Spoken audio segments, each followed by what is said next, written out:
Hello नमस्कार साथियों, स्वागत है आप सभी का।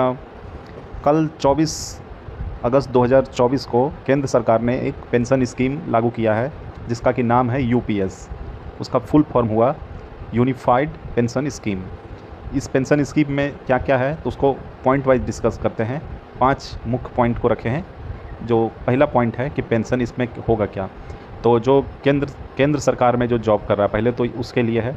केंद्र सरकार में जो जॉब कर रहा है उसका कर्मचारी है, तो जब वो रिटायर करने वाला होगा, केंद्र कर्मचारी को रिटायरमेंट से पहले के 12 महीने की बेसिक सैलरी के औसत का 50% एश्योर्ड पेंशन के रूप में मिलेगा। मतलब कि जो कर्मचारी होगा उसका सैलरी जो होगा अंतिम साल का जो सैलरी होगा तो उसका एवरेज मतलब कि पर मंथ सैलरी का 50% एश्योर्ड पेंशन के रूप में मिलेगा।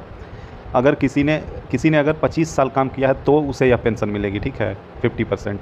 और अगर 25 साल से कम और 10 साल से ज़्यादा काम किया है तो उसका कुछ कम मिलेगा। उससे कितना कम मिलेगा वो अगले पॉइंट में देख लेंगे। एश्योर्ड फैमिली पेंशन, अब इसमें क्या है कि कर्मचारी की मौत होने के समय उसकी जो पेंशन बनेगी, जो कर्मचारी जॉब कर रहा था और उसका डेथ हो जाता है तो उस कर्मचारी का जो पेंशन बन रहा था तो उसका 60% ही उसके परिवार को मिलेगा।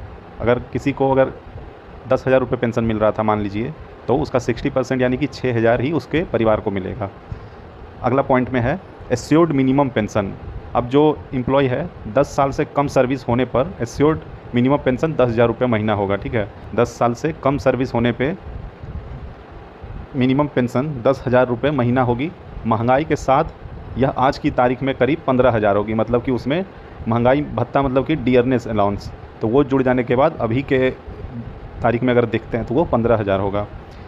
इन तीनों पेंशन पर महंगाई के हिसाब से डीआर यानी कि डियरनेस रिलीफ का पैसा मिलेगा, जो all India consumer price index for industrial workers AICPIW पर आधारित होगा। अब अगला पॉइंट है किसी कर्मचारी को उसके नौकरी के आखिरी 6 महीने की सैलरी और भत्ता एक लमसम अकाउंट के तौर पर दिया जाएगा। तो इतनी सारी बात थी इस पेंशन स्कीम में। वीडियो पसंद आया हो तो लाइक कीजिए, सब्सक्राइब कीजिए हमारे चैनल को और बने रहिए हमारे चैनल पे। धन्यवाद।